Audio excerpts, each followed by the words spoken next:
നമ്മൾ ഏത് ഈശ്വരന്മാരെ പ്രാർത്ഥിക്കുമ്പോഴും, ഏത് ക്ഷേത്രങ്ങളിൽ പോകുമ്പോഴും, ഏത് അമ്പലത്തിൽ പോകുമ്പോഴും അതിൻ്റെ പൂർണ്ണഫലം കിട്ടണമെങ്കിൽ, നമ്മൾ എത്ര നാമം ജപിച്ചാലും എത്ര കീർത്തനങ്ങൾ ജപിച്ചാലും അതിൻ്റെ പൂർണ്ണഫലം കിട്ടണമെങ്കിൽ നമ്മുടെ പരദേവതയുടെ അനുഗ്രഹം വേണം. പരദേവത ക്ഷേത്രത്തിൽ തൊഴുതാൽ മാത്രമാണ് നമുക്ക് അതിൻ്റെ അനുഗ്രഹം കിട്ടുള്ളൂ. കാരണം നമ്മളിപ്പോൾ ഇവിടുന്ന് വളരെ കഷ്ടപ്പെട്ടൊരു കേമായൊരു അമ്പലത്തിൽ ചെന്നു. അപ്പോൾ അദ്ദേഹം ചോദിക്കുവാണ്, നിന്റെ പരദേവത ഏതാണ്? അവിടെ തൊഴാതെ നീ എന്നെ തൊഴാൻ വന്നതെന്ന് അദ്ദേഹത്തിന് തോന്നില്ലേ?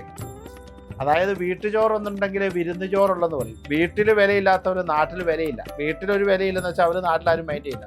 അല്ലെങ്കിൽ സ്വന്തം മാതാപിതാക്കൾക്ക് ഒരു നേരത്തെ ഭക്ഷണം കൊടുക്കാത്ത ഒരാൾ അടുത്തുള്ള അനാഥാലയത്തിൽ അന്നദാനം നടത്തണ പോലെയാണ്.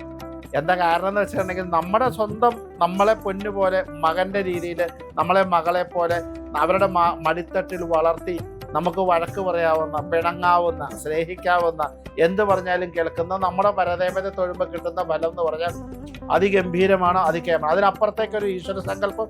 ആദ്യ ഭഗവാൻ നമ്മുടെ ജീവിതത്തിലെ ആദ്യ ഗുരു ആരാന്ന് വെച്ചാൽ അത് അമ്മയും അച്ഛനുമാണ് എന്ന് പറയുന്ന പോലെ ആദ്യ ഈശ്വര സങ്കല്പം എന്ന് പറയുന്നത് തന്നെ നമ്മുടെ പരദേവതാ സങ്കല്പമാണ്.